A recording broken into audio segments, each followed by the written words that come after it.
Welcome to Dark Dive, a Hellbent Holler podcast. My name is Jessi, and this is Joe, and tonight we're going to take you down a dark yellow brick road. We're discussing infrasound and the Oz factor, and the physical effects of cryptid and UAP encounters.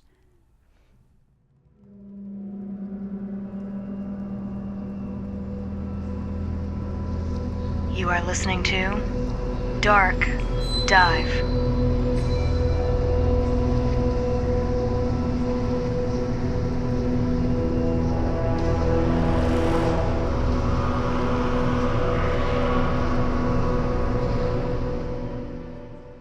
Welcome, everybody. We're so excited to talk about this tonight. This is such a complex and exciting topic that has a lot of debate behind it. A lot of people talk about infrasound and make all of these assumptions about it. So we're here to kind of clear a lot of that up. And we want to really discuss the Oz factor and this strange phenomena that occurs to people after they experience some bout of high strangeness. Yeah, definitely. You would think that just the act of seeing or encountering a UFO, UAP, or then some sort of cryptid would be, that'd be odd enough. But then you have the other physical effects that seem to kind of go along with it. So yeah, it's like the encounter itself is a rock being thrown into a pond, and the ripples that follow is the effects known as the Oz factor. Yeah, that's a good analogy. So I have notes here because there's a lot to it. There's a lot to all of this. We want to try to make sure that we follow and we keep this as streamlined as possible, because it's so easy just to go off on a tangent, and then every single person out there is going to turn off their computer going, this is boring. And we tend to babble at each other all the time anyway. So we want to try to follow a set direction tonight. So let's start with, what is the Oz factor? It's a term that was coined by ufologist Jenny Randles, and it describes the experience of being seemingly transported or isolated into an alternate reality that is really similar to the one that you're used to and the one that you're in, but there's just enough differences that you feel uneasy, something is not quite right, and it's almost disturbing to the psyche. These experiences tend to happen after you've had an experience with what I'll refer to as the other. When I discuss the other, I kind of talk about it in the way that Timothy Renner does from Strange Familiars. It's aliens, fairies, ghosts, something else, whatever these are, whatever we describe as these other entities. I'm just going to refer to it as the other. And there's a lot of different theories on what caused this, but there are so many accounts of this occurring when you encounter UAPs and ghosts and all of these strange and wild things. So let's get into what this is, what could cause it, and kind of the commonalities between it. It's a feeling that something is not quite right, everything's slightly off, there's feelings of being watched, like there's someone in the room with you. And this tends to follow you in a way. And this kind of makes me think about the hitchhiker effect, which we've discussed ad nauseum, but we're going to just keep bringing it up because it just keeps coming up in everything we look into. A lot of times people will start to see entities or humanoids in the room with them after an experience seeing a UAP or another creature, or what we would refer to as orbs. Yeah, and it's very specific. It goes beyond just a general feeling of unease in some cases. There was an account we read recently where a guy had a strange encounter, and afterwards he would feel as if somebody was in the room watching him, but it was to the point where he could pick out the spot in the room the feeling was coming from. Yeah. That he could just feel it from that particular part of the room and no other part of the room. And that part would change depending on what day this was going on with him. He would have feelings when he walked by dark rooms that something was going to come rushing out of the room at him. Yeah. He had a feeling of not quite the night hag that you hear, sleep paralysis. He would be asleep, but he would feel that when he closed his eyes, something would be above him, extremely close to his face. And he didn't have these feelings before his encounter. and it took a while for them to kind of eventually fade and go away. But a lot more specific than just being quote unquote weirded out. Yeah, weirded out. And a lot of times it feels, people that have these encounters seem to say that it feels almost like what deja vu feels like. That real just off balance feeling of deja vu, that this has that kind of feeling. And it's not just a phenomenon that follows you or happens as an after effect. A lot of times the Oz factor comes into play during your encounter. There's so many instances of people that are just filled with fear and crippled with fear that they can do nothing. There are other instances of this strange calm. Like a euphoria. Like almost. a complete euphoria. And that is often attributed to, that there's these different kind of signals coming out of the phenomena that is causing this Oz factor. But I think that's what leads to people maybe not picking up that camera, that they have their phone in their hand, but they don't pick up that camera. They don't pick up that phone and take a photo of what's happening to them, whether it be a UAP or a cryptid or anything like that. And that's such a common thread. You read that repeatedly with, let's just call them UFO sightings, because that's what they were referred to up until recently when the term UAP came along. But people would describe these very elaborately strange UFO sightings. And people would go, well, why didn't you take a photo? And they would go, I don't know. I mean, it just didn't dawn on me at the time. It wasn't until afterwards. Or people would go, this was such a strange occurrence. I should have been terrified, but to me it just felt completely normal at the time. Yeah. So it's almost like you were, like you said, you've stepped over into Oz. You're in just a completely different place where it's kind of similar, but not all of the same rules apply. Yeah, all of Dorothy's friends in the real world are the exact same actors and everybody that plays everybody in Oz. Everything is the same but different. With a tinge of oddness to it. So, and just a tinge of haze of fantasy in a way. Yeah. It's got a haze of just fantasticalness to it. And I think that would kind of explain why, everybody has a phone in their pocket now. Everybody has this technology right there, ready to go. They're constantly taking videos and photos of themselves and everything around them. Your lunch, whatever, you're constantly taking photos of stuff. But when you have these encounters and you have your phone right there in your pocket, you don't seem to pull it out and take a photo.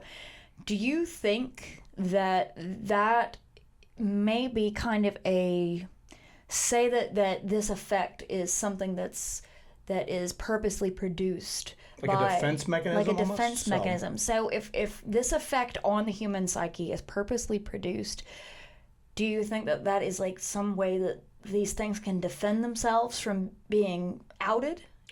I mean, possibly. It would be... The whole phenomenon is so odd in the fact that it... Traditionally, if you even go back through John Keel and all that, he when he was chronicling all of the UFO reports that he would get, they seemed to take place late at night and in more rural areas, as if they were trying to stay hidden while being in plain sight, if that makes sense. Yeah. So obviously there's some level of conscious deception going on.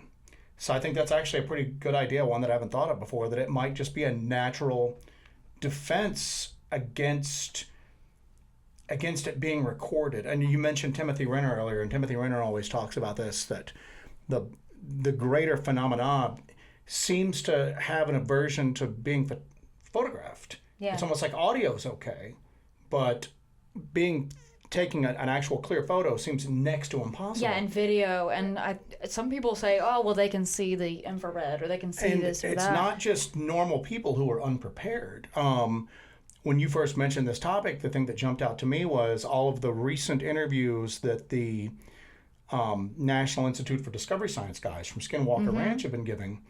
And one of the guys, I think it was Colm Keller, talked about how when he and a few other people that either had a scientific or military intelligence background were staking out part of the ranch one night, and they saw what they called the dino beaver. Yeah. And that they were all standing there. They had equipment in their hands. They were there specifically to try to document something like this. And all of them just looked at it and watched it walk away. And then afterwards were like, why didn't we make any attempt to film it? He goes, it just didn't occur to any of them at the time.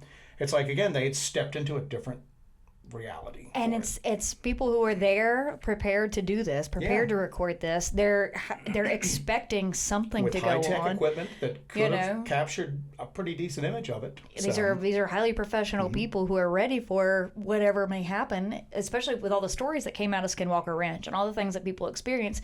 You'd think that you would still yourself to it, you know? Well, they were, but that's the thing. But then until when it happens, it just happens. I mean, we've had moments with our own experiences where we've just looked at each other and go, did that just happen a few minutes ago? Yeah. I mean, we had a night when we were on an old logging road. Remember that when we found that footprint that was just clear as day on the other side of that log? Yeah. And I looked at you and I'm like, we're probably going to run face to face with something here. Yeah. And we were both just like, all right. And then afterwards, once we kind of got out of that situation and reflected upon the moment hiking back, that's when the fear kicked in. Yeah. We ran into a footprint that was still in the process of filling with water. It was extremely fresh. And it was huge. It was huge. But at the time, it was just like, we're probably going to come around a corner and just run smack dab into this thing. It didn't bother us until we were hiking out a couple hours later. And then we're just like, why were we not more disturbed about that than we were at the time? So. And I think a lot of times, you know, we'll of course we film our expeditions and everything we do. I think sometimes it comes across even to each other that like we'll see something really, really strange or experience something really off the wall, just a real incident of high strangeness.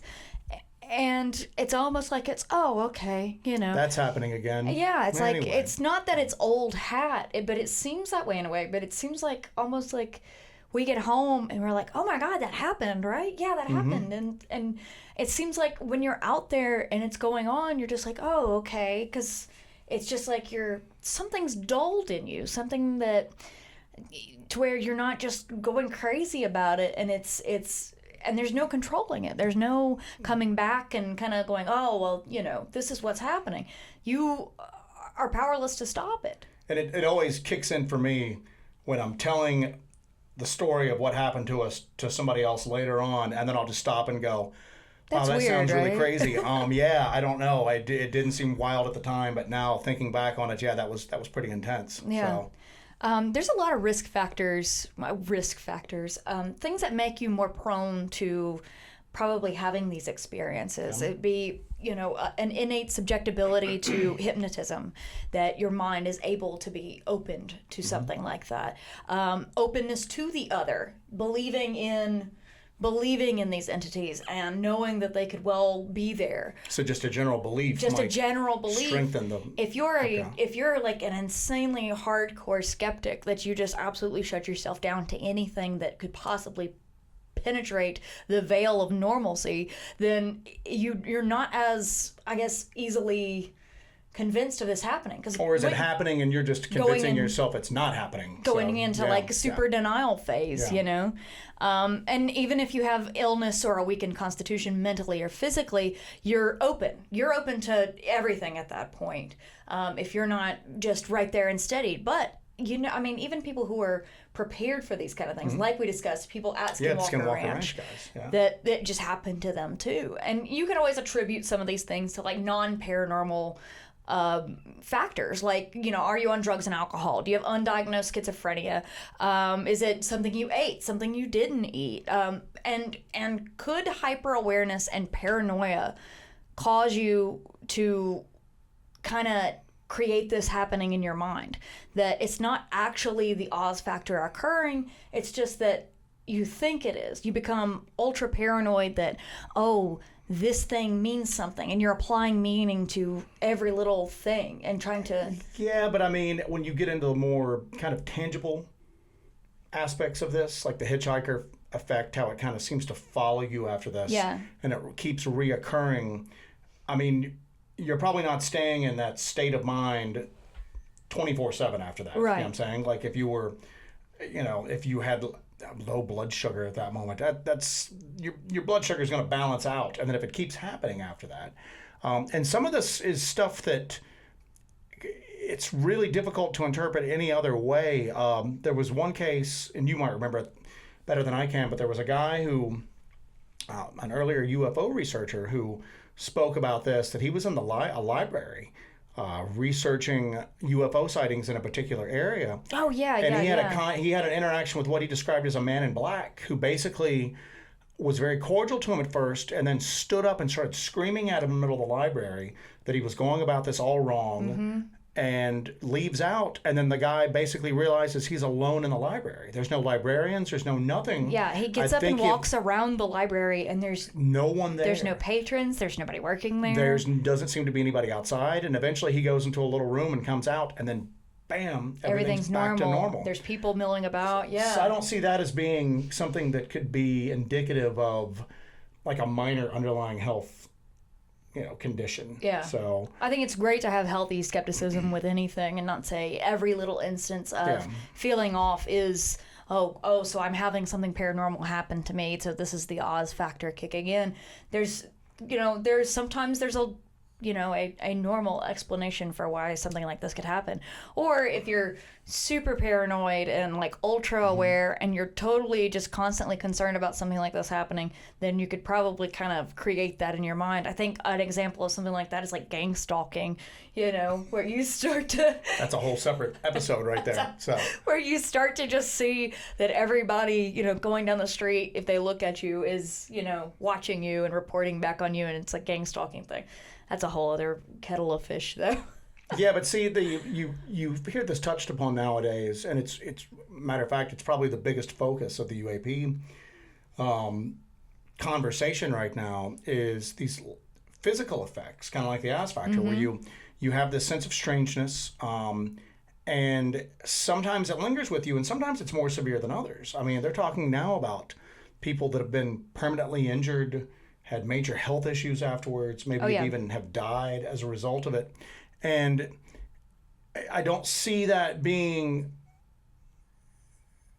caused by a heightened state of paranoia. No. And that kind of rules out misidentification of mundane objects. I mean, you don't see your neighbor flying a drone at night and go UFO, and then all of a sudden you start to just have all of this odd stuff happen to you. You start to have like symptoms of like radiation sickness or marks on your body or something like that. Exactly, just because you misidentify something as a UFO. Yeah, and the Oz factor usually means kind of almost a perceptual change afterwards, where you're seeing, when you're having that heightened sense of something else there or someone else there, or you're having extremely realistic but highly strange dreams. I just don't see that following up a misidentification of a drone. I don't either. Or you saw Venus was a little, extra bright that night, or you saw swamp gas or something.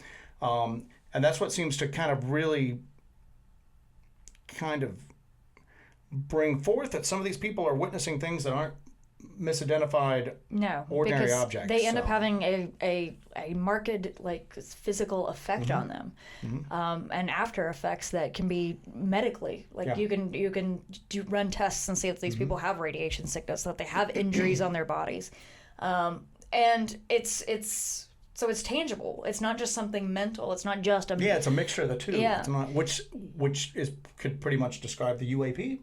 Oh, for sure. Jacques Vallée talks about that there's like no other kind of phenomenon that has such a mental effect and can project into your psyche at such a level, and then there's physical effects as well.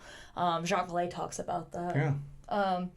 But so there's a couple of ways that it seems that people open themselves up to these situations. Sometimes it's purposefully. Sometimes it's through meditation or ritual magic or mind-altering practices that seem to open that door. Well, the guy that I mentioned earlier that could pretty much pinpoint where in the room he felt something watching him, he tried, I think he was like trying astral projection or something like that. And then after he experimented with that, that's when all this stuff started happening to him. Yeah.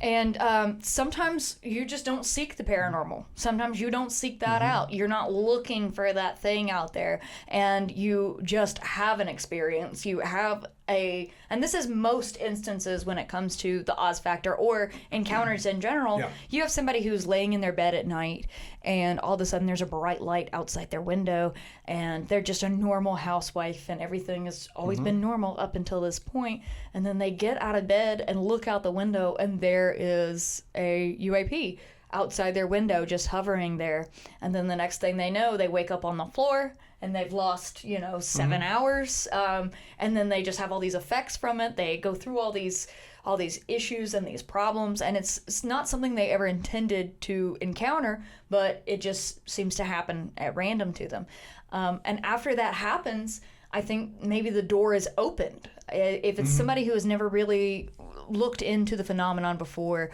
or was never really interested in it, and then all of a sudden the phenomenon chooses them, that opens a door to them. And then we're going to go back to Wizard of Oz. I don't think at that point you can click your heels together 3 times and go home. No. There's no going home after that. That once you know about these things, what has been seen cannot be unseen. Once you know that they're out there and this stuff can actually happen because you experienced it, then I don't think there is any going back after that. Well, there's a real strong similarity between this happening with UAP experiencers and then people who experience or witness cryptid creatures. There's the thought that certain people are marked by the encounter somehow, and that it either makes you more open to it, or that the phenomenon can recognize that you were marked and will appear to you more often. Yeah. You hear that with Sasquatch research, and you hear it with Dogman nowadays too, where people will have experiences or sightings maybe on vacation 1,000 miles from where they live at. And then they go home and then they start experiencing stuff around their house that they never had before. Banging, all the stereotypical stuff, somebody slapping their side of their house at night, running on their rooftop, just certain things like that just seems to follow them. And if maybe that's not so outside the realm of possibility, if it's a UAP, if it's like an interdimensional craft or whatever, but that kind of rolls out at a big dumb monkey in the woods is following you from Wisconsin back home to Florida, and starting to do all this stuff. So one of the theories is that somehow you're marked by the encounter and it's indelible to you, but it's blatantly obvious to these entities. Yeah, if that makes sense. So. Yeah, and it's there's almost when you look at it from say like a UAP perspective, there's almost there's such a high technology aspect to it too, because you might have these things, you know what they call the small little things that shoot across the sky, like the buckyballs. Have you ever saw those or seen those before?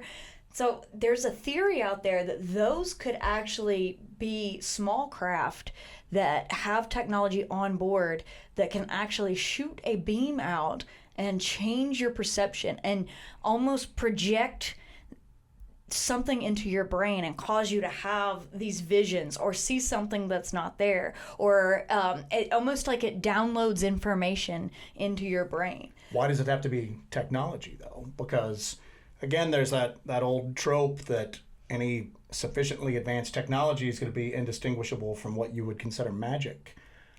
The converse is true. Yeah. Any sort of sufficiently strange supernatural stuff, we're going to interpret it as being extremely high technology at this point. Yeah. I don't think these are like little craft with, gravity drives and, anything like that. I think there's something that's, and it's odd to say, but there's something that's magical, more metaphysical, maybe not magical, but metaphysical. I think interdimensional is the best term to do it, the more we look into this. But yeah, like I said, it's just odd. Well, when it comes to like interdimensionality, it seems like when there's experiences of the Oz factor, it's almost like the veil between universes and between all of this is kind of melded together. That there's an alternate reality that's going on here, and that maybe something really powerful like the experience you're going through kind of melds them together in a way. And you know what? I've thought that in the past, but now when you use the term Oz factor, are those two realities kind of melded together, or is the observer maybe being drug a little bit down the line into another reality, and that's what's going on, and maybe that's what's causing these lingering like effects to them, that they've been exposed to an environment that's not earthly, not their reality. I mean, you're in such uncharted territory here. I like to say that when people say alien, when I hear alien, I don't think of little green men from another planet that got on a rocket ship and came here. When I hear alien, I think of the definition that it's incomprehensible to man. And completely foreign to your understanding. Something so outside of your scope of what's normal that it's incomprehensible. Yeah. And I think maybe that's what's happened, is that you're being taken into another dimension that's close enough to ours for you to exist in for a short time, but you're bringing something back with you, and you're marked somehow, or you're gonna, just like if you were put into, all of a sudden instantly thrust into a different environment like the bottom of the ocean. Even if it was just for a couple of seconds, when you're jerked back, you're still gonna be wet. Oh yeah. You know, you're still gonna have some lingering physical trace to you from that. So, and it's really interesting because they talk now where some of the long-term medical monitoring of some of these people, some of these witnesses and these experiencers, people have been doing it. They've been monitoring them for a while. Yeah. And there's certain differences in their brain chemistry. There's certain differences. One person literally had a different structure to their brain. They had some sort of illness where they had brain scans before all this happened. And then they did scans subsequently after the experience, and it looked like a completely different person's brain on the, and we're getting more information from basically all the disclosure and then the skinwalkers at the Pentagon type stuff about the long-term monitoring of these people and what's going on in their brains, what's going on with their physiology and everything. You mentioned earlier about once you experience this, you almost become kind of a magnet for it. That reminded me of, sometimes we'll talk about that we'll go on expeditions, and it seems like the more that I do this and the more I get involved in this and the deeper I go down this rabbit hole, it seems that I'm starting to become a magnet myself. Yeah, I'd agree with that. I mean, I can go out solo without you to an area that we've experienced recurring activity, and I don't ever have anything happen. I just walk through the woods and nothing happens at all. And then we go together, and it doesn't happen all the time. I mean, we were out this past weekend. Yeah, nothing happened. And nothing happened. Yeah. I mean, literally nothing happened at all, except for fighting insects and having cicadas drive us crazy. But I would agree with that. Now, do you think it's because of... I see it too. I see it. I mean, I don't know the difference because I don't know what you experience when you're out without me, of course. Nothing. Nothing. But it seems like things keep getting. I had a very intense experience. When we first started doing this, when we first started going out into the woods, when we first started researching out in the woods really, really actively. You talking about Panther Town? I'm talking about Panther Town. Okay, so. I had a very intense experience. Yeah. And then since then, things just seem like they've ramped up on it with me mentally and everything, and this weird connection. And I feel like, I don't know. Did that door open up a little wider for me? I've always believed in these things. I've always... I've experienced paranormal encounters before. I've seen entities. I've communicated with entities before. But it seems like after that encounter... Everything got turned up to 11 Everything got really, really intense. And it wasn't just encountering what I would describe as like ghosts or... specters of any kind. It started to be more physical. I started to experience more encounters with physical things, and I don't want to say cryptids. I don't want to say, I don't want to say extraterrestrials. I don't want to say anything definitive like that. But it seems like we started to experience more physical phenomenon just after that really, really intense experience. Yes, I would agree with you on that, and it. it seemed that whatever happened when we were trying to backtrack out and cross that stream, or that we later found that kid was found dead. Yeah. And you had that episode or whatever. And I guess we should say that we have never released a video on this. We weren't really filming at that point. We were the exploration into looking at all of this stuff was pretty much a private thing at that point. We weren't really thinking about putting up a YouTube channel or anything. But after that is what kind of spurred us to start filming. We got really obsessive after it. But we were... There's an area called Panthertown Valley in North Carolina, and you're going to hear that as a running thread through not every video we do, but we mention it quite a bit. Yeah, we have a running joke about the Hellbent Holler bingo card that Panthertown is mentioned almost every other video. So, but we went up there.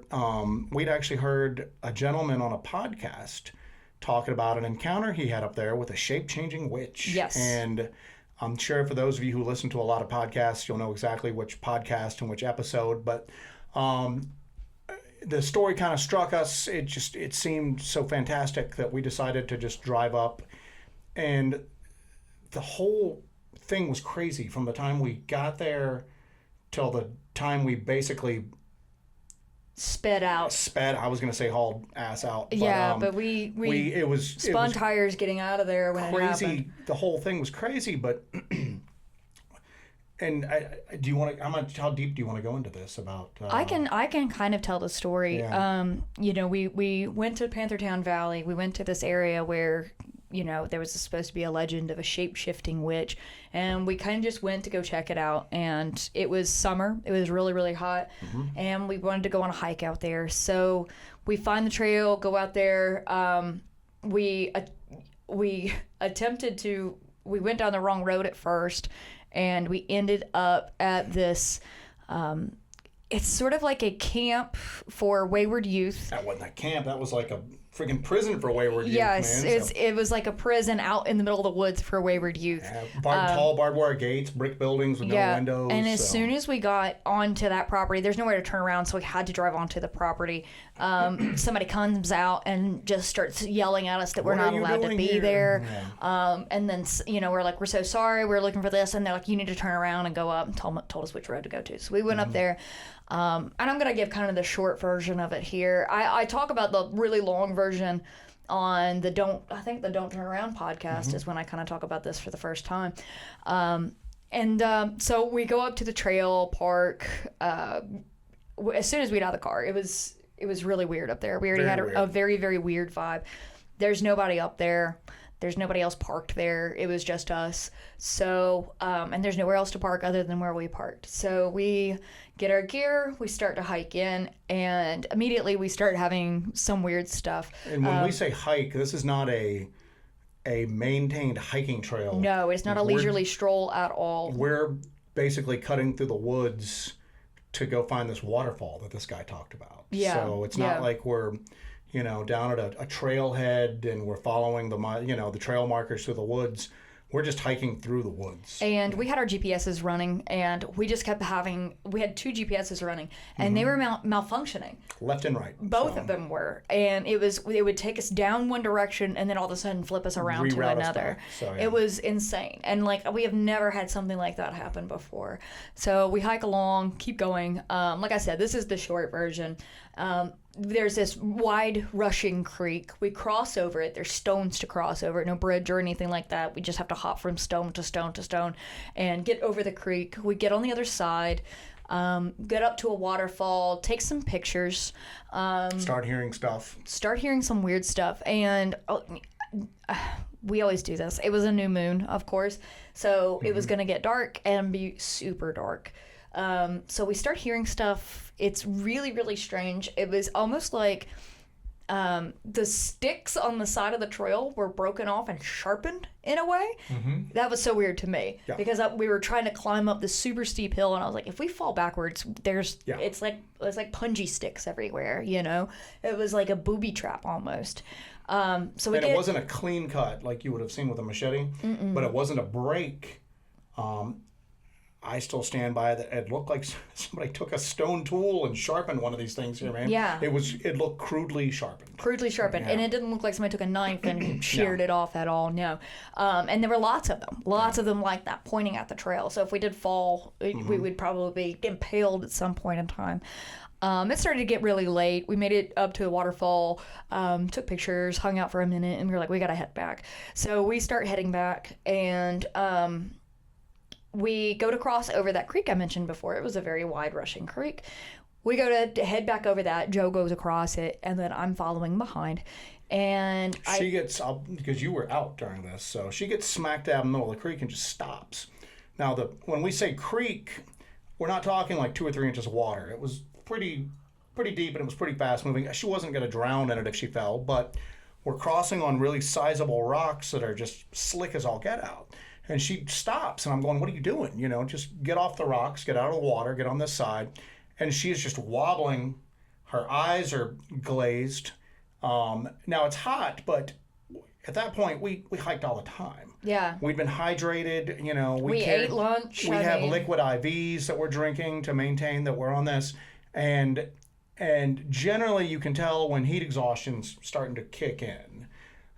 You don't go from like 0 to 60 like that. Yeah. But she's just on this rock, and I'm like, what are you doing? You know, just thinking she sees something. She's a bad magpie.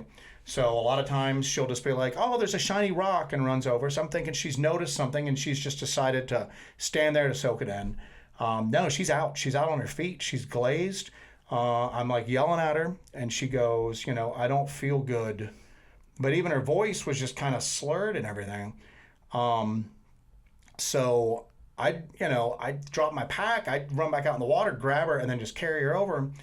And here's the thing that's interesting to me is that when you look at all of the phenomena that we're experiencing nowadays, UAPs, cryptids, everything like that, a lot of times there's a direct parallel to what our ancestors were experiencing. Yeah. And a common thread in a lot of this stuff is that these entities can't follow you, get across moving water. Mm-hmm. And as soon as I got her to the other bank and got her down, she's just like, what the hell are you doing? Get your hands up. What's going on? You know? But I got really nauseous. Yeah. Like, I was super nauseous. And it's almost like something didn't want me to cross that creek. Something was like trying to keep me on the other side of that creek or in the creek. I don't know. Even now, we're not doing the story justice. No, we're not. More that went on with it, but just a thumbnail kind of. Yeah, this is kind of a Well, I gave actually a good account on it on the Don't Turn Around podcast. Right now. I'm nervous. Yeah, I'm kind of doing this because it was really scary. And it was super nauseous. I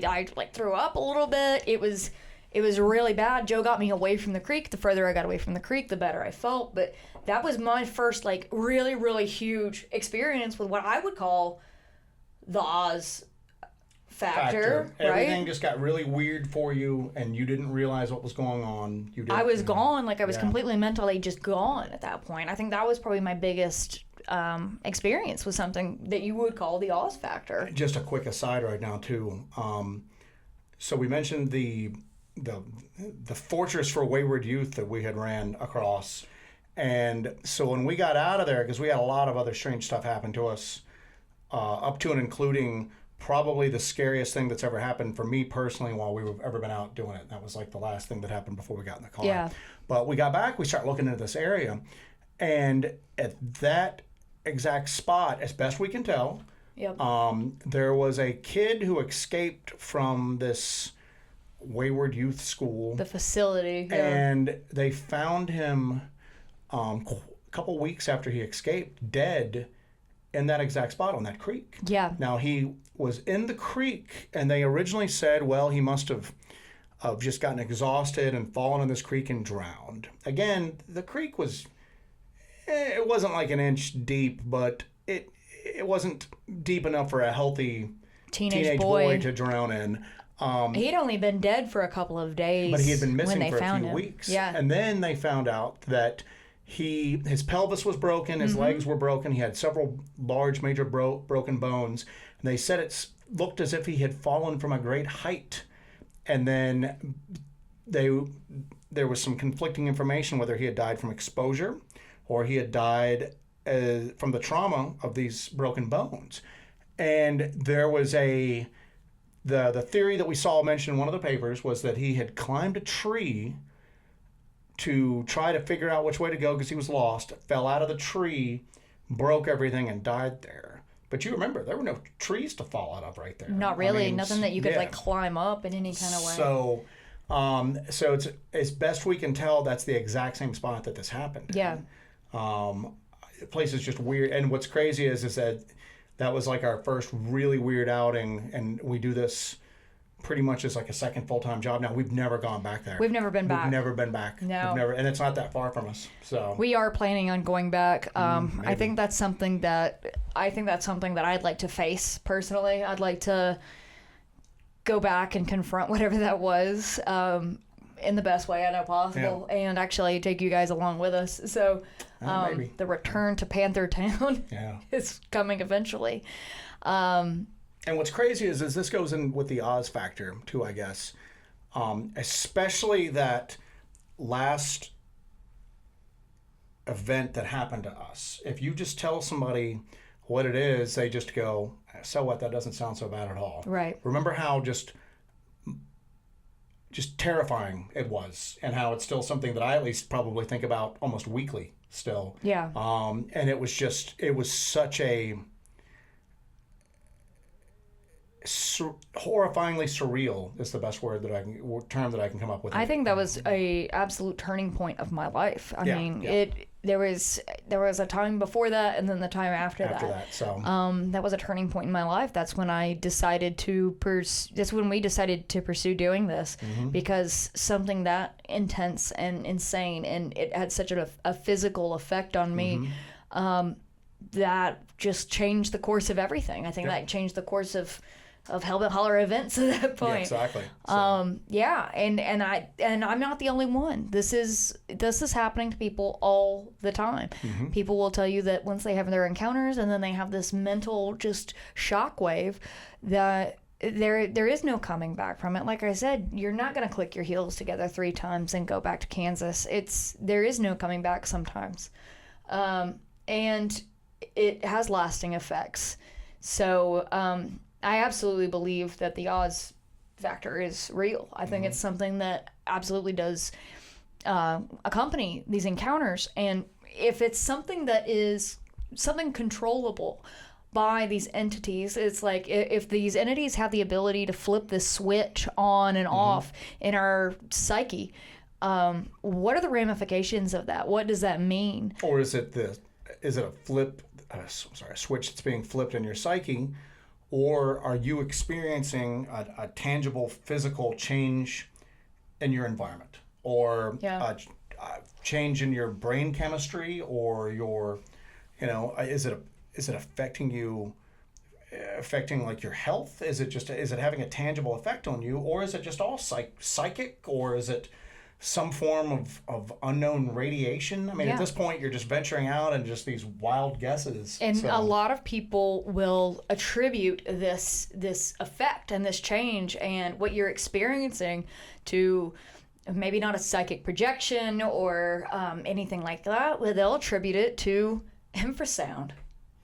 You want to get into infrasound? Let's get into infrasound, because a lot of people speculate that that is what causes you to have these physical effects. Especially with the physical biological cryptids. So, and for those of you watching on video, you're going to see me refer to my notes a lot on this, because this is a subject that I kind of nerd out about.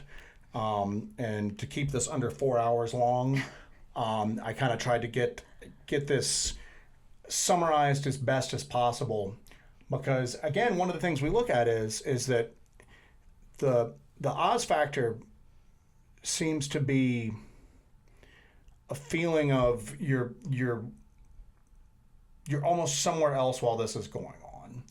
Now, people who claim to be zapped or suffer the effects of infrasound and all that, you don't quite seem to have that transportation. Yeah, that disassociation from what's going on. It just seems to be more of like a physical effect. Although they do sometimes talk about confusion. They talk about a whole wide range of like symptoms and and effects that people will just kind of lumps into, oh, it's infrasound. Now I'm going to preface this by saying that I'm not a big believer in infrasound at all. I think that... Not that you're not a believer in infrasound at all, I know, that it's a thing. He's not a believer. I believe infrasound. I don't believe infrasound is responsible for everything that is attributed to it. I think that someone who was trying to put the fantastic into normal, mundane terms latched on to a phenomenon that they had heard about and they thought could maybe explain it, and then it just kind of took off at that point. Yeah. So I think it's really important that we separate speculation from the actual science of what is infrasound, where are its origins. Well, and the reason why we're doing this is because I think that the effects that, first it was pretty much confined to just Sasquatch encounters and people who had experiences with Sasquatch, but that's carried over into the Dogman phenomenon as well. And I think it's been going on all along with the Dogman phenomenon.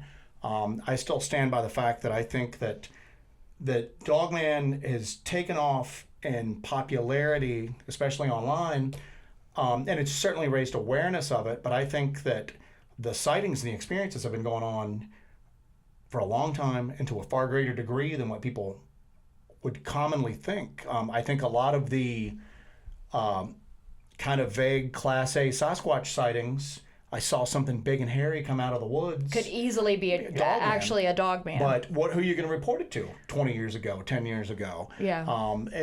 Dogman wasn't in the lexicon of even the people who believe in this sort of stuff up until fairly recently.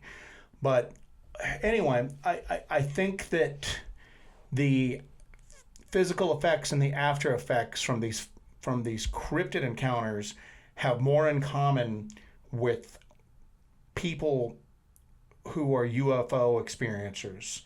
And I don't think that it's just a low frequency sound wave that's hitting somebody and is all of a sudden causing all of these effects. I think that at the end of the day, we're going to find out, if we ever find anything out at all, that there's not that much difference in having a Bigfoot or a Dogman encounter and having an experience with a UAP or a UFO. I just don't think there's that much. I've got a feeling there's going to be a lot more similarities than differences when everything's there's just so many commonalities right now. I mean, you and I, we discussed UAP phenomenon and the Dogman phenomenon together. We had an episode on that. You'll see people will claim to see UAPs and then claim to see Bigfoot. And so there's just so much crossover. So I think, you're absolutely right. But even when those sightings or those experiences happen separately, you have a Bigfoot or a Dogman encounter without a UAP, or vice versa, a UAP with no other associate, like cryptid sighting. The effects, the physical effects, I think, are more similar than a lot of people possibly commonly understand, and I think that the cause of those effects is a lot more similar than what people think. When you get down to it, all right, so let's back up a little bit. Infrasound is, everybody hears that term, but what is it? So infrasound is basically just sound waves that are under 20 hertz. It's right below the range of common human hearing. Okay. It's a sound wave. It's a mechanical wave. It needs a medium to transmit through. It can't transmit a vacuum like an electromagnetic wave. A mechanical wave is a sound wave. It's you mentioned earlier that rock that's thrown into a lake and then the ripples that go out. It needs something to travel through. So a sound wave, just like you're hearing my voice and Jessi's voice right now, and it's somewhere within the range of human hearing. Again, infrasound, it's right below it. It's from 20 hertz on down to next to no hertz, basically. And one of the things that we deal with sometimes is that the more we've done this, the less we see a possibility that these things are just a natural monkey running around in the woods or a natural canine that's somehow evolved in an odd way. And I think that when people kind of trot out infrasound to kind of explain some of this strangeness away, they're doing it in hopes of just kind of grasping onto that straw that this is just a normal creature that presents itself in a way that you can interpret as abnormal, if that makes sense. Like sweeping it under the science rug. Exactly. So desperate for like scientific validation, yeah, that you grab onto this, but at the end of the day, you're doing a disservice to the people who had these encounters. So anyways, infrasound, it's a sound wave under 20 hertz, okay? We really didn't even know what infrasound was back before like 1957. There was a French scientist, Vladimir, and I've got to look his last name up, Gavreau. Now he and his research team were working in this concrete building, okay? Okay. And they start getting strange feelings of anxiety and mild nausea around the same time all together. Now they're in a concrete building where there's different types of scientific research going on. So they originally think that there's some sort of chemical leak in the building, or there's some sort of chemicals being used that are making them sick. So obviously they're a little worried about that. They want to find the cause of it. So they look around, they can't determine any cause for what they're feeling. Until one day they figure out that there's a motor, okay, in their workspace that every time it cuts on, it corresponds with the feelings that they're having. So they're going, well, how is this motor causing us to feel that way? It was a really low speed motor, and I don't know what it was used for, but so they're looking at it going, well, how can a motor possibly cause this? So they try to test the motor. They try to test the amplitude and the pitch of this motor, and they realize they can't really hear anything out of it. So that's when it kind of dawns on everybody that there might be sound that's below what a human being can hear. So are they aware of ultrasound at this point? That high frequency? People were aware of that, but they just infrasound for some reason it just never dawned on anybody. So they finally develop the methods of testing this, and they find out that this motor is generating like a wave that's around 7 hertz, so well within the infrasound range. Yeah. And because of the acoustics of the duct work that was in the room and the fact that they're in these concrete walls and all that, the wave is being amplified until it's giving them all this like creepy feeling, okay? So that's where basically we've discovered infrasound, for lack of a better term. And then we started realizing that it exists in nature, volcanoes, earthquakes, powerful thunderstorms, the ocean gives off infrasound, the shifting of the tectonic plates can give off infrasound, animals use it, and that's where you get that tie-in with Bigfoot a lot of times, because that's everybody's kind of, that's everybody's connection they like to make. Well, whales make it, elephants make it. Tigers, everything like that. So, and it's odd because you start to kind of, we realize it's there, but there's not a lot of experimentation or not a lot of study that goes on for it. So, but like what it can do to you, right? Yeah. If it can do anything at all. Yeah, it's there's more study nowadays for it because there's man-made things that give off infrasound as well, and one of those is turbines and windmills. So as like wind power has become more prevalent, you have windmills in closer proximity to areas where humans habitate, and that infrasound can, people claim, sometimes have adverse effects on them. Okay. So there's more study going on right now as far as that goes. Now that's generally, that's kind of what I would call mid-range infrasound. It's not as extreme and it's not as weak, but it exists. Are there reports of people getting sick or nauseous or having any kind of like physical effects from living in areas near these wind turbines? Yes, and I'll get to that, but it hasn't been proven, and it's been studied pretty extensively. And that's part of the reason why they have studied it to the degree that they have. Generally, you might buy a house and not want giant wind turbines 30 feet from it. A lot of dead eagles on the ground. And you might go, oh, it's making my kids sick, Yeah. So there's been a lot of, and now you have to keep, that has something you have to take into account, is that a lot of times you can sway a report the way ever you want it to That's do true. it. But there That's has been what seemed to be some pretty neutral observations of infrasound and what it looks into. So how does it get tied into like Sasquatch and like the paranormal in general is Well, it gets tied into the paranormal first. 1998, there's a guy named Vic Tandy, and he's an engineer, and he's a lecturer in a British college. I know when I say engineer, I don't know what sort of engineer he was, that you don't really see much. I think he was just a general, like maybe electrical engineer, but he was actually lecturing with like legal terms. So it wasn't like he was really immersed in science at that point. But he did do scientific research, a lot of computer engineering and everything like that for the college. So he had a little workspace that he would work into. Now, he was already a member of the Society for Psychical Research over there. So he was already kind of predisposed towards believing in the weird. All Okay. right? So when he's working in his little workspace here at the college at night, he'll sometimes catch a gray blob out of the corner of his eye. So he's thinking, I mean, he's in the society, he's thinking the place is haunted. He keeps having feelings of just vague dread and anxiety and all of that. So he starts thinking that the place has a ghost in it. So this guy's a fencer.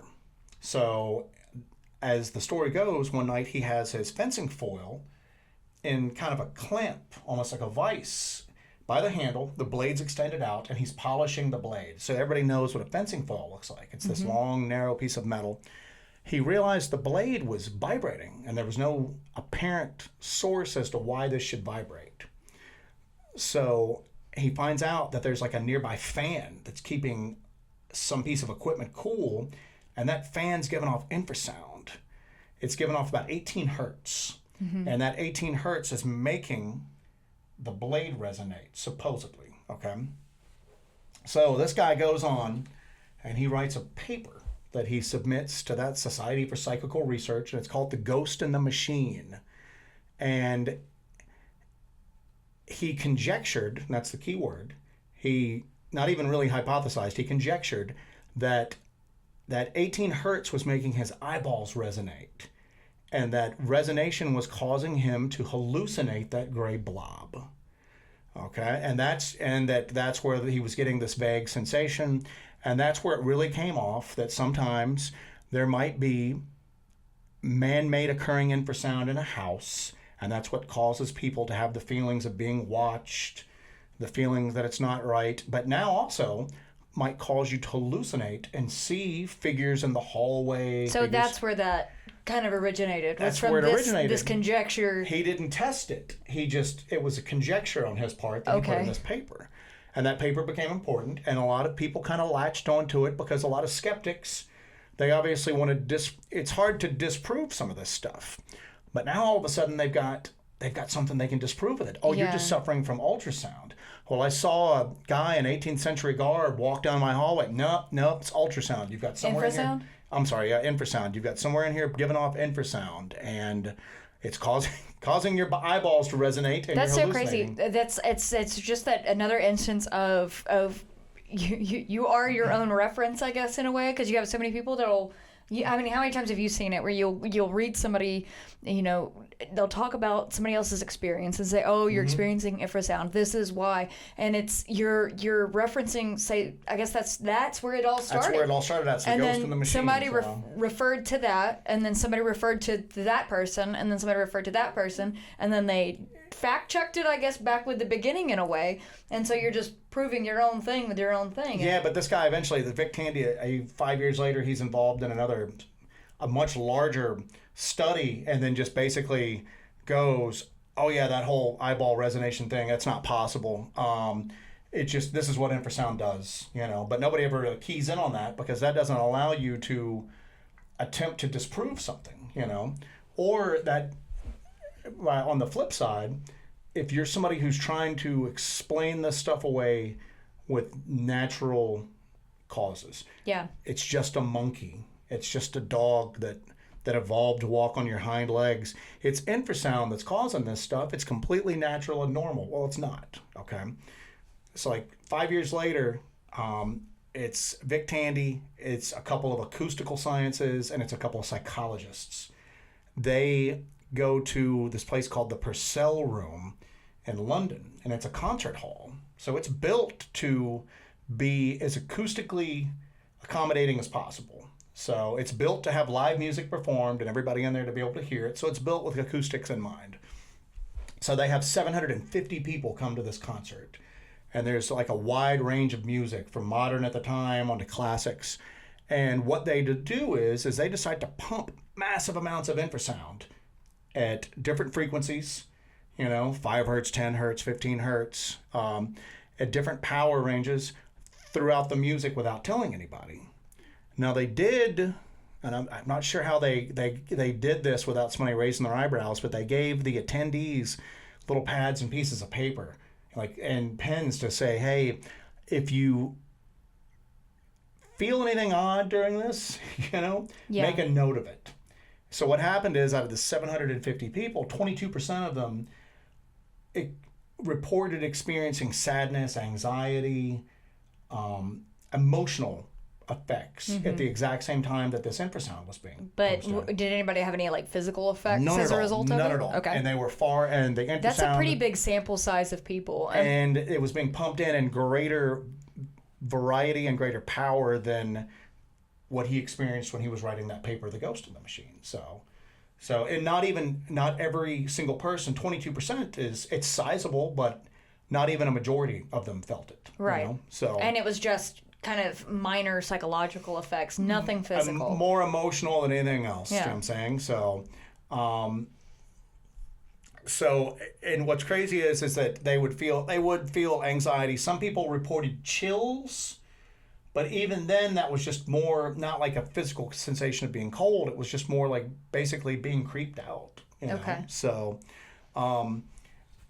you've got those two studies, and one's not a study, one's him putting forth a conjecture, and then him testing it and going, okay, infrasound is having an effect, but it's not making your eyeballs resonate, and it's not causing hallucinations. So then you fast forward over to America, in 2006, they start doing these studies on these windmills. And they're looking at people who work around windmills and live around windmills who are exposed to infrasound almost daily. And they come up with the same thing. They go, these people are experiencing irritability, fatigue, maybe some minor headaches, that they just stress. Sometimes they just, and I guess maybe the feelings of irritability and all that could translate over into that feeling of being watched, possibly. Maybe they're the same thing.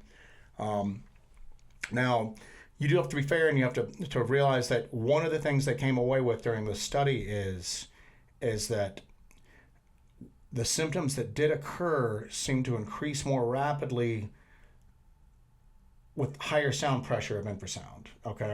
Okay. Then it happened, and that's a little difficult to kind of explain, but if you're hearing a high-pitched noise and I ramp the volume up, well, obviously it's going to hurt more the higher the volume goes. Well, infrasound, it's like a much greater factor. Whatever you're experiencing, if maybe you're just experiencing a little bit of irritability and then I start cranking it up, well, your symptoms are going to outpace the increase in volume. So it's exponential. Exponential with infrasound, okay? So...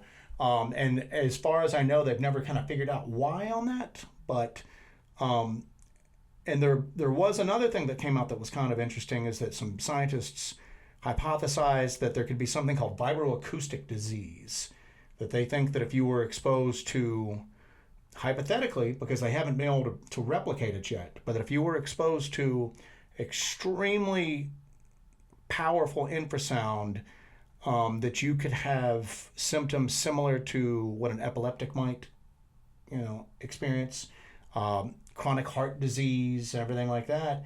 And they talk about that being a possibility, and then it doesn't really go anywhere. You know what I'm saying? So because with the levels that they're able to generate up, they just don't see it happening, but they think it could be a possibility with really high levels. Okay. So they do that. So that's a pretty, you've got an organization looking at it, several different scientists with different disciplines. But then you take it even further and you look at what the U.S. government looked at on it. And that's another thing where a lot of like false information kind of comes from. You always hear about sonic weapons and everything like that. But that's usually really high frequencies that cause pain. Yeah.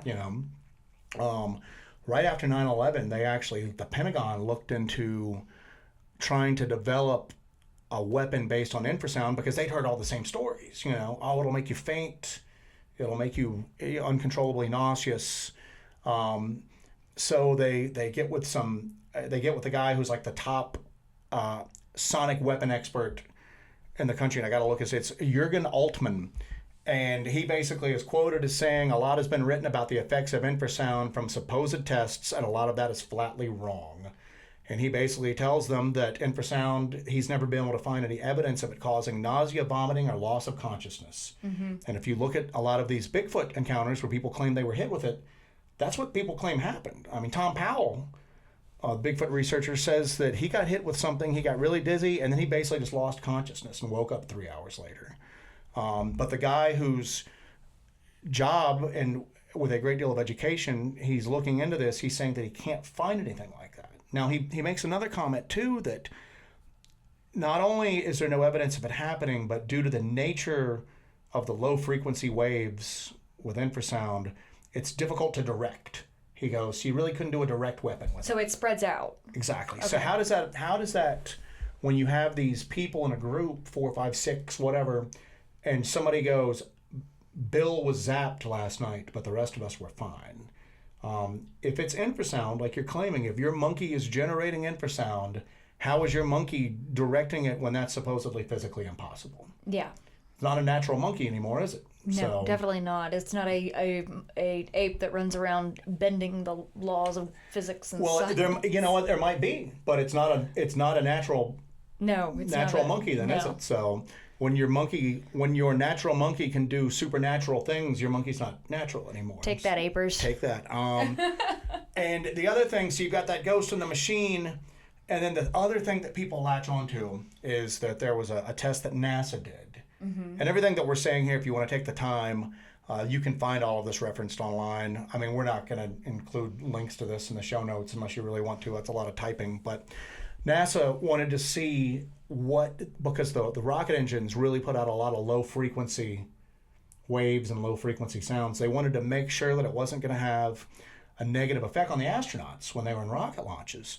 So they do a lot of testing. I mean, it's NASA, and it's rocket scientists doing rocket scientist stuff. They're doing a lot of testing.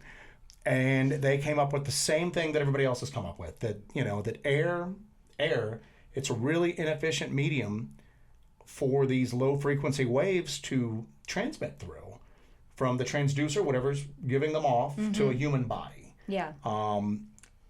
Now, they did find that when the astronauts were strapped into their chairs and they had a physical medium for these vibrations to go through, they had all sorts of stuff. Okay, so you've got a physical medium that these can kind of transfer through and travel through. What about if you're in an area that has like a high concentration of granite? Oh, that's a good point. So you have like a physical medium for it to really transmit solid through. Physical medium. And what do we always find, and what do we always hear about? Granite fields. Yeah, granite. So especially in, all right, everybody, get ready to take your shot. In Missing 411, David Paulides. That's one of the things is in these granite fields, people experience these psychological changes, and people go missing all the time in there. And... Well, the psychological changes that NASA witnessed the test subjects experience was like a loss of coordination. Their speech would slur. They would have not only difficulty concentrating, they would just basically blank out on their feet. Extreme nausea, okay? The type that's referred to in a lot of these Bigfoot things where I just start throwing up uncontrollably. Mm-hmm. The key thing in this, and I've never found a full description of what they're talking about, but they talk about visual disturbances. That the astronauts, when they were subject to these vibrations through their chairs, they would have visual disturbances. I take that as hallucinations. A visual disturbance is, they're not saying that they were having visual issues, like they were going blind. Yeah, what is a? Yeah, I was about to say, what is a visual disturbance? Exactly. Is that a blurring of vision, or are I you don't think so. Seeing George Washington in a rowboat? Visual disturbance is kind of an odd way. It seems like they would say blurring of vision or blurry vision. But visual disturbances, to me, that means that maybe they were actually that's maybe when the eyeballs were resonating like that guy was talking about. And you're having disturbing visuals at that point. Yeah, and they would have difficulty in communicating. They would, even if physically they were okay, they couldn't form a coherent thought to communicate at all. And to me, that sounds a lot more like the zapping that you hear about with Sasquatch encounters, and even Dogman, possibly Dogman stuff now.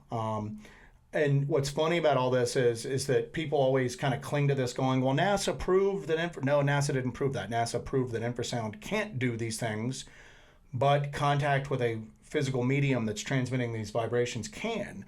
And you can even find old message boards, like, and such a thing exists. These acoustic message boards with acoustic professionals that are on there, and there's guys on there. There's a forum for everything. Everything. There's guys on there that you can find old posts from them that took place during these experiments, because people will come on there going, "Tell me about the brown note," or "Tell me about this," and people will be It's always about the brown note. It's always about the brown note. And they will go, "Hey, I took place in this," and then they'll kind of take them through exactly what I just told you. And on that subject of the brown note, I mean, even Mythbusters, like back in around the 2005, around the same I time. remember that episode. Yeah. They took like a speaker bank and pumped so much. I mean, those guys were not known for subtlety, you know. Yeah. And I mean, they did something like 155 decibels, like at 9 hertz, so a pretty powerful amount of infrasound.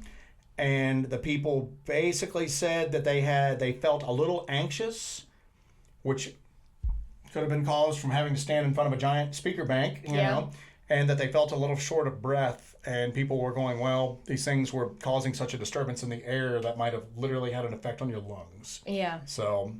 But there was no evacuation of the bowels. There was no brown note to be found. They couldn't, even with all that power on infrasound, they couldn't replicate anything physical like these people are claiming to have happen.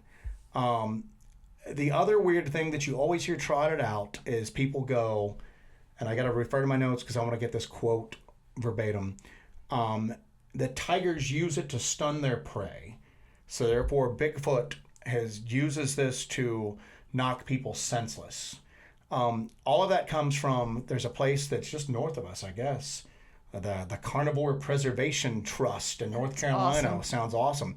And they had bioacousticians up there, people that study bioacoustics. And studying the tigers, they found out that the tigers were able to generate infrasound, that in their roars, they would hit notes down to 18 hertz. So just right below that threshold, that 20 hertz threshold. So where you get this tiger thing at is back in 2000, there was an article that came out, and the lady, I got to refer to her name, Elizabeth Van Muggenthaler. She was a bioacoustician, and she said, although untested, we suspect that this is caused by low frequencies. And this was in reference to the fear that's generated by a lion's roar. Well, I think that the fear of a lion or a tiger being there would probably account for that fear. Generate a lot of fear. I don't think you need to grasp at low frequency sound waves when the tiger's right in front of you for you to roar. I don't think, yeah. I but think she said, although the tiger itself is scary enough, So right? again, this was conjecture. Although untested, we suspect that this is caused by low frequencies. This feeling of like paralyzing fear. So people just latched onto that, and now it's almost like gospel. Common knowledge. The tigers can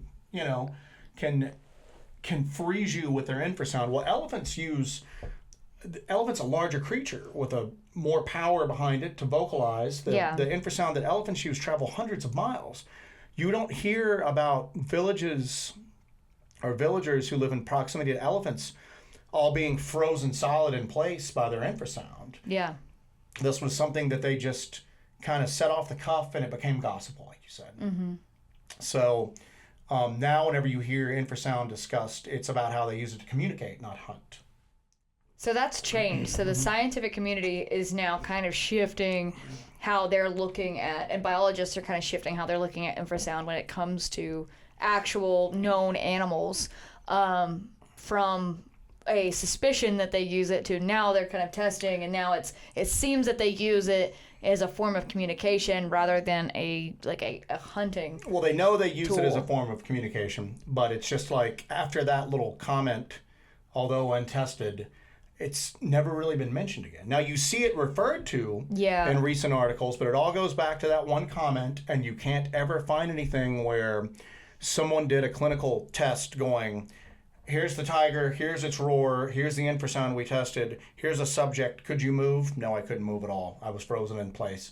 And now, like I said, but you still hear that reference to this day. So it's just taken that it's a thing and nobody has tested it and nobody can prove it, but everybody knows it's true. So I think when it comes to cryptids or all this paranormal, I think we ought to test it.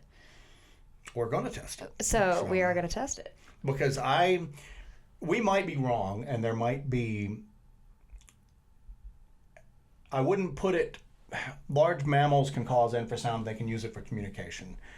The levels that they have been able to put forward in testing have not had, and the levels that the guys at Mythbusters did, had more power behind it than an elephant does. Right. So you're telling me that this monkey that maybe weighs 500 pounds, or let's just say 1,000 pounds. Let's go to the physical extreme of it's a big monkey, but that it's able to generate higher levels of infrasound than an elephant. Or let's take it another step further.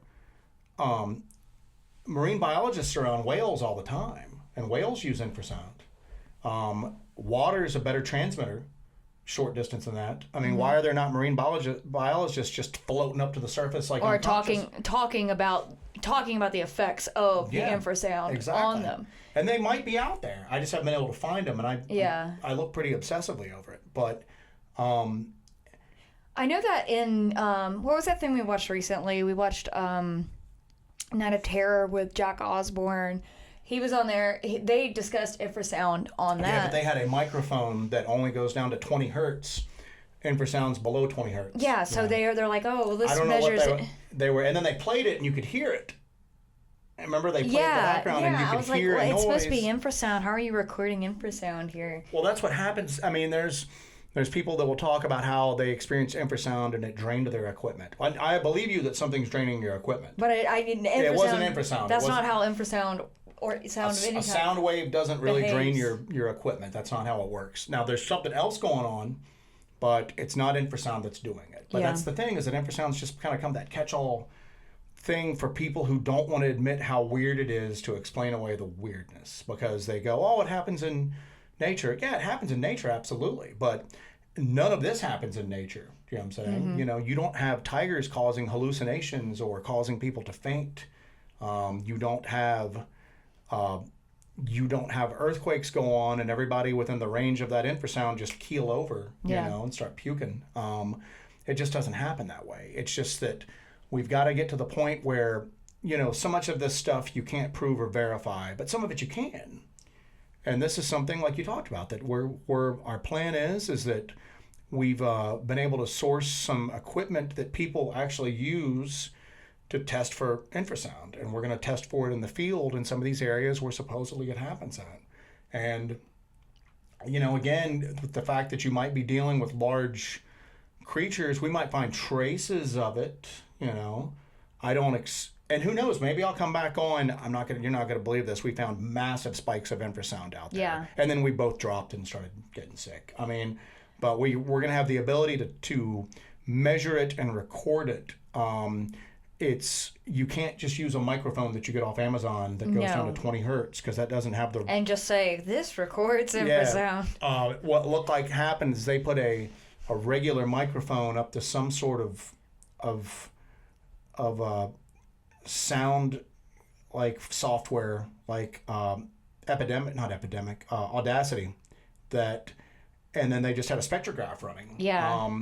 But the equipment it's closer in nature almost to a seismograph. Mm-hmm. You're measuring the pressure waves of it within that again, we're kind of nerding out, but within that frequency range. But I think it goes to about .015 hertz up to the 20 hertz, and then it just cuts off after that. So it won't measure anything above 20 hertz. So spoiler alert, the equipment is currently being built. Yeah, so we'll have that before too long. Yeah. I think what's really important with the work that we do is that we are not the kind of people that want to subscribe to one camp or the other when it comes to trying to rationalize or explain or understand. I don't even want to explain or rationalize anything. I want to just have a further understanding of all of this phenomenon, or at least get a few more puzzle pieces here. But I think it's really important, the work that we do, that we don't go into one camp or the other, that this is all a supernatural, just complete, I guess everybody would call it the woo or whatever, but we don't go, it's either this or we are here, it is pure science, it is an ape in the woods. You know, we don't subscribe to either theory so wholeheartedly that we ignore data. We want the data, but you have to understand that there is a supernatural component to this. And the fact that it's something that doesn't match up with nature or the natural world as we understand it. Like you said before, it's alien. It's completely out of our realm of understanding. That might be alien from our own planet. It might just be something that's outside our realm of comprehension. Yeah, it could just be something, which obviously it is. But your point's good. Not to cut you off, I just want to say this, is that because I don't think infrasound's a thing. I just don't. Our friend Bart Nunley thinks it's psychically based. You think that there's something more metaphysical possibly going on, or whatever. I'll tell you. I mean, honestly, my guess is my instincts are telling me that the closest thing that you could come up to is existential dread of some sort, where you are just maybe even you're not conscious of it, or you're not aware of it on a conscious level, but you have been exposed to something that's just so beyond our reality that it has an effect on you. And whether that's just because of, you could tie that into some form of radiation, psychic links, some sort of like something that we would consider magic or whatever. I just think that you were exposed to something briefly that is just so alien to you that it causes your body to... Because I believe that these people are having this happen to them. Yeah, but so could it be that it's so extreme that even though most of us have cut ourselves off completely from the natural world as much as humanly possible, you know, so many people have done that, that you still have that in your DNA, an instinct that if something is so completely dangerous to you or out of your realm of understanding, that your instincts kind of kick in, and that existential dread. I don't think your instincts know what to do. So I honestly, and people can think I'm crazy all you want, but I think that the closest parallel to it is pick up some H.P. Lovecraft sometimes, man.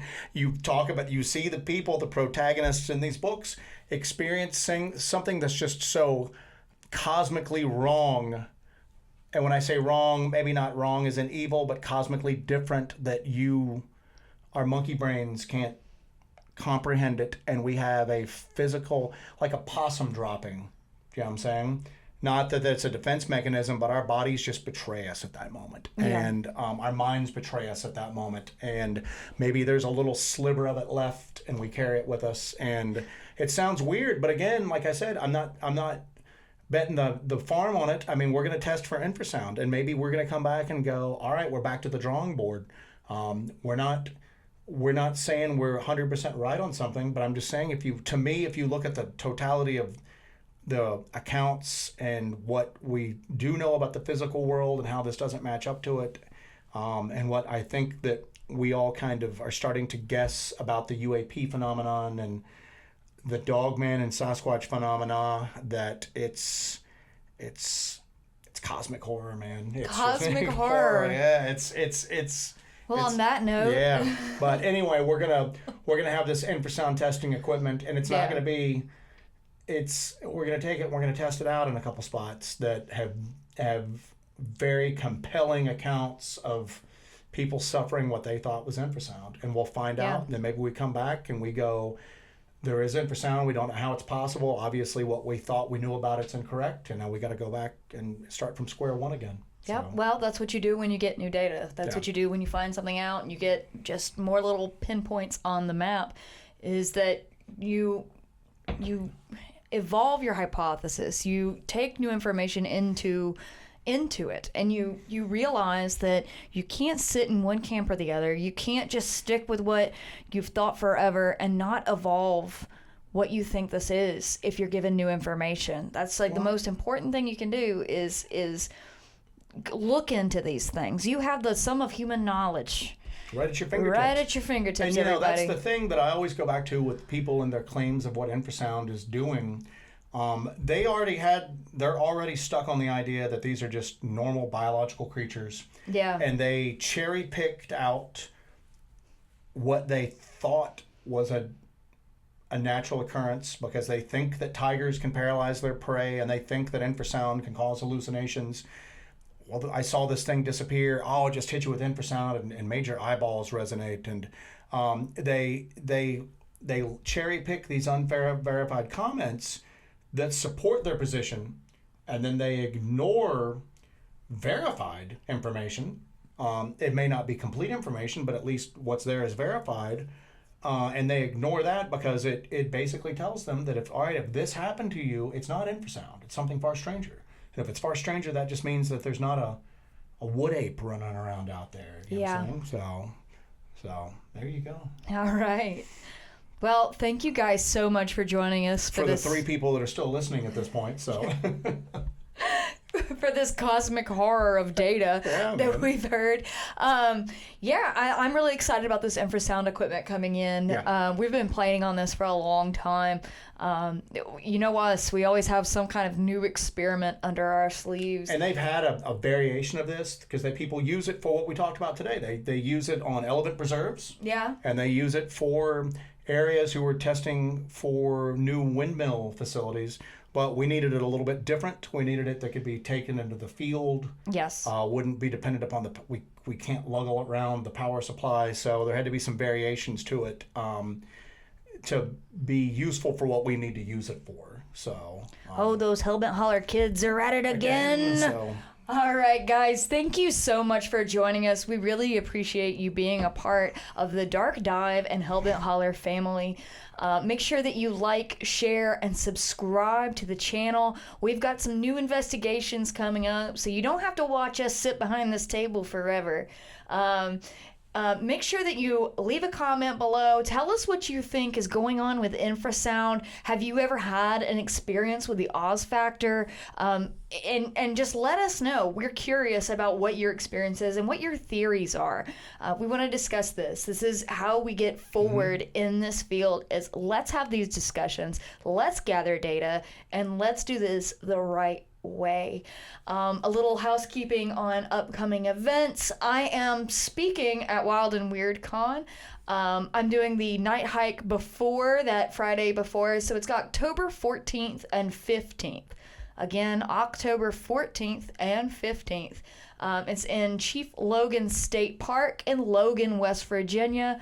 We're going to be up there, and we're going to be having such a great time. The night hike we're doing beforehand, on that Friday, we're going to have all of our equipment with us. I'm going to show you guys how I use it, how we go into the field with it. You get to actually use the equipment that we use in the field when we do our expeditions. So if you want to come to that, go to wildandweirdwv.com. You can get tickets and you can sign up for that Friday night event with me. So thank you guys so much for joining us. We love you guys to death. Again, comment below. Send us your experiences, hellbentholler@gmail.com. We love hearing it. We love all these tips you guys give us. We love hearing about your experiences, and we just appreciate you so much. Thank you so much, and this has been Dark Dive. Bye, guys.